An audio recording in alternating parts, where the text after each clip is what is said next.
Hello বন্ধুরা, আসসালামু আলাইকুম। সবাইকে এক্সপার্টিজ ইন ইংলিশ চ্যানেলে স্বাগত জানাচ্ছি। আমি মোহাম্মদ আমিরুল ইসলাম। আমাদের আজকের ক্লাসে আমরা মার্কিন বিজ্ঞানী মিশিও কাকুর দ্য ফিউচার অফ হিউম্যানিটি বই থেকে কিছু সেন্টেন্স দেখব, অ্যানালাইসিস করব। সো চলুন শুরু করা যাক। বলা হচ্ছে new golden age of space travel. Okay, তো এখানে নিউ স্পেস ট্রাভেল মানে মহাকাশ ভ্রমণ, আর গোল্ডেন মানে হচ্ছে স্বর্ণালী যুগ, এইজ মানে যুগ। New golden age of space travel, তাহলে মহাকাশ ভ্রমণের নতুন সোনালী যুগ। Unlike the decline of China's naval fleet. Okay, তাহলে আনলাইক শব্দের অর্থ হচ্ছে বিপরীতে। Unlike the decline of China's naval fleet, which lasted for centuries, the U.S. manned space program is experiencing a revival after only a few decades of neglect. A variety of factors is turning the tide. So, চলুন আমরা সেন্টেন্সগুলো analysis করি। এখানে বলা হচ্ছে unlike the decline of China's naval fleet. এই অংশের মধ্যে কিন্তু কোনো ধরনের ভার্ব নেই। এটা একটা হচ্ছে আপনার ফ্রেজ। তো ডিক্লাইন শব্দটা একটা ভার্বও হইতে পারে, আবার নাউনও হইতে পারে। ডিক্লাইন অর্থ ক্ষয়ে যাওয়া বা পতন হওয়া, আর ডিক্লাইন অর্থ হচ্ছে আবার পতন। দা এবং অফের মাঝে একটিমাত্র ওয়ার্ড থাকলে সেটি নাউন হবে। তাহলে সেই নিয়ম অনুসারে ডিক্লাইন এখানে একটা নাউন।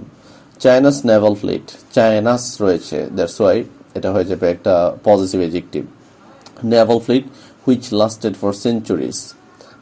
হুইচ মানে কোনটা? হুইচ হচ্ছে এই যে দ্য ডিক্লাইন, ঠিক আছে। হুইচ হচ্ছে একটা রিলেটিভ প্রোনাউন, এটা ডিক্লাইনকে নির্দেশ করতেছে। তো হুইচ লাস্ট শব্দের এখানে অর্থ হচ্ছে টিকে থাকা, মানে দীর্ঘ হওয়া। কোনো কিছু ধরেন এত বছর টিকে ছিল, ওই ক্ষেত্রে লাস্ট বলা হয়। So which lasted for centuries, তাহলে which lasted for centuries মানে হচ্ছে যেটি শতাব্দীর পর শতাব্দী টিকেছিল। The US manned space program, তাহলে আমেরিকার manned মানে হচ্ছে ধরেন যে মনুষ্যবাহী স্পেস প্রোগ্রাম is এক্সপেরিয়েন্স শব্দটা মূলত একটা নাউন, কিন্তু এখানে এক্সপেরিয়েন্স শব্দটা একটা verb. is experiencing a revival শব্দের অর্থ হচ্ছে পুনর্জন্ম। revival after only a few decades of neglect. decades মানে হচ্ছে দশক। তাহলে a variety of factors is turning the tide. a variety of factors মানে অনেকগুলো কারণ, a variety of factors is turning the tide. Clear? তাহলে টাইড মানে হচ্ছে তো জোয়ার। তাহলে এই যে জোয়ার পরিবর্তন কোনটা? যে চায়নার হচ্ছে যে পতন, নৌবাহিনীর পতন, যেটা অনেক দিন ছিল, মানে সেঞ্চুরি ব্যাপী ছিল। আর সেদিকে তার বিপরীতে ইউএস এর মনুষ্যবাহী যে স্পেস প্রোগ্রাম, সেটা পুনর্জন্ম লাভ করতেছে after only few ডিকেডস of neglect, অর্থাৎ কয়েক দশকের হচ্ছে অবহেলার পরই এটা পুনর্জন্ম লাভ করতেছে। A variety of factors is turning the tide, এবং এর পিছনে এই পরিবর্তনের পিছনে অনেকগুলো কারণ রয়েছে। তো এর মধ্যে একটা হচ্ছে যে one is the influx of resources from Silicon Valley entrepreneurs.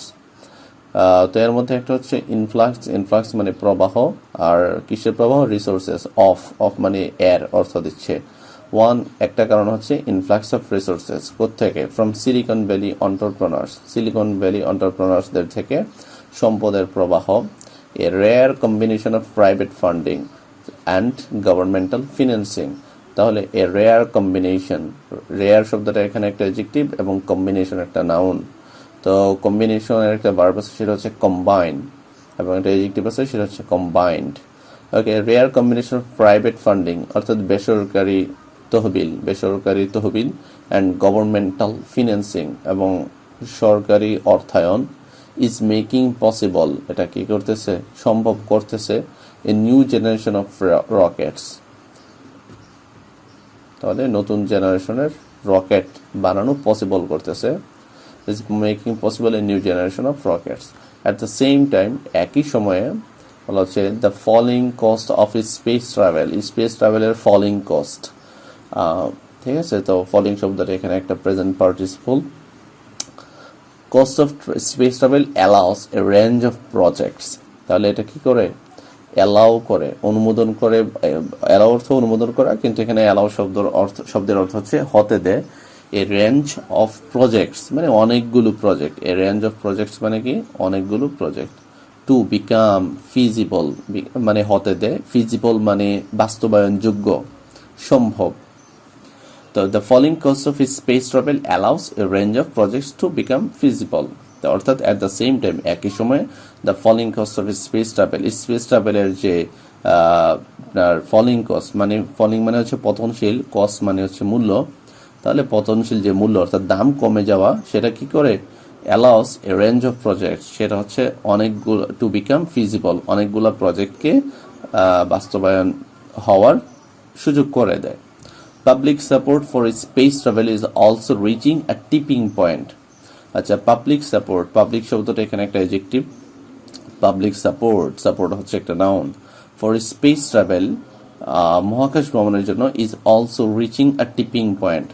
তাহলে এটা কোথায় যাচ্ছে, একটা টিপিং পয়েন্ট। টিপিং এর অর্থ না জানলেও চলবে, তো তারপরেও কিন্তু আপনি অর্থ চাইলে মিলাতে পারবেন যে পাবলিক সাপোর্ট বা জনসমর্থন স্পেস ট্রাভেলের জন্য একটা টিপিং পয়েন্টে পৌঁছাচ্ছে।